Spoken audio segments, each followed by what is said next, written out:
Wasimuue, lakini wapige hii miguu ivunjike ndio aende kotini, aende hospitali akienda kotini. We go around and say, you know, we want Kenyans to resettle.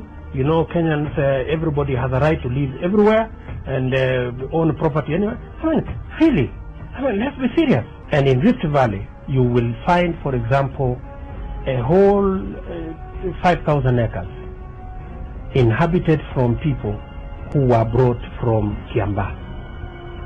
And they came to Rift Valley with the same name, Kiambaa. You find another place, people who came from Rurigi in Central Province. Politics are very high stakes game, like the way it is now. People are bound to fight. Kama muko na shida na Wakikuyu, hamuko na shida na Wakikuyu kuliko sisi wa Kalenjin. Tuko na shida kubwa zaidi. Sawa sawa? Lakini ikifika mahali unatofautisha maneno, unaweka maneno ya tofauti za kijamii kando, unatafuta serikali kwanza, kwa sababu ile serikali itakusaidia kutatua matatizo ulio nayo.